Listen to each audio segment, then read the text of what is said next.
কক্সবাজারে বন্যা দুর্গত এলাকায় দুর্ভোগ ও বন্যা পরবর্তী পরিস্থিতি সম্পর্কে জানাতে যুক্ত হচ্ছেন সহকর্মী কামরুল ইসলাম মিন্টু। মিন্টু, বন্যা দুর্গত কক্সবাজারে ত্রাণ সহায়তা কতটুকু হলো? বন্যা পরবর্তী খাদ্য, সুপেয় পানি ও চিকিৎসা সংকটের পাশাপাশি যে ধ্বংসলীলা দেখা যাচ্ছে তা ঠিক করতে কী পদক্ষেপ নেওয়া হচ্ছে?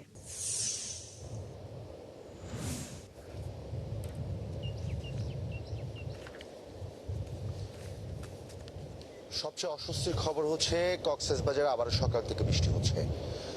টানা 10 দিন পর্যন্ত বৃষ্টি ছিল। এই বৃষ্টিতে ৪৫,০০০ মানুষ কক্সবাজারের যে দুর্ভোগে পড়েছে, তাদের সহায় সম্বল সবকিছু হারিয়ে ফেলেছে। যখন তারা একটু গুছিয়ে নেবার চেষ্টা করছিল 2 দিন বৃষ্টি না হওয়াতে, সেই সময় আবারও আবহাওয়া অফিস সতর্কতা সংকেত দিল, 3 নম্বর সতর্কতার সংকেত এবং বৃষ্টির আভাস দিল। কিন্তু আজকে সকাল থেকেই ভারী বৃষ্টিপাত হচ্ছিল এবং কিছুক্ষণ আগে বৃষ্টিপাত কমেছে এবং আবহাওয়া অফিস বলছে আরো বেশ কয়েকদিন বৃষ্টিপাত হবে, কারণ যে লঘুচাপটি সৃষ্টি হয়েছে সেটি বাংলাদেশ থেকে আসাম পর্যন্ত বিস্তৃত এবং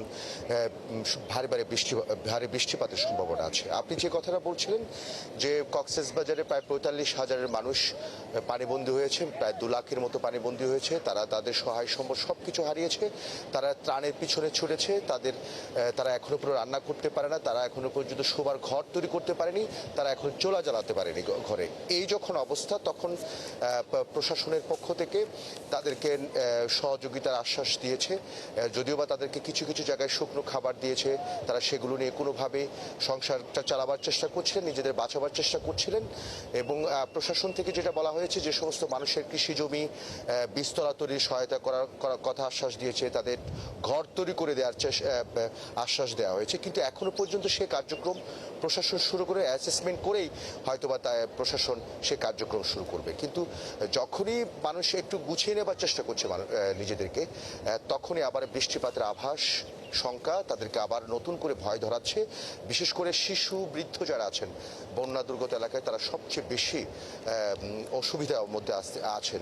এবং কক্সবাজার সদর হাসপাতাল থেকে যে সমস্ত হাসপাতালগুলো আছে, সেখানে অনেক পানিবাহিত রোগী সেখানে ভর্তি হচ্ছেন।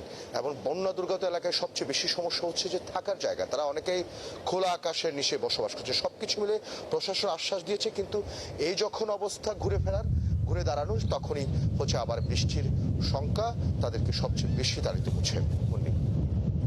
কামরুল ইসলাম মিন্টু, আপনি আছেন, খবর রাখতে থাকুন, সঙ্গেই থাকবেন। কক্সবাজারের বন্যা দুর্গত এলাকায় দুর্ভোগ ও বন্যা পরবর্তী পরিস্থিতি সম্পর্কে জানাতে কক্সবাজার থেকে কামরুল ইসলাম মিন্টু যুক্ত ছিলেন।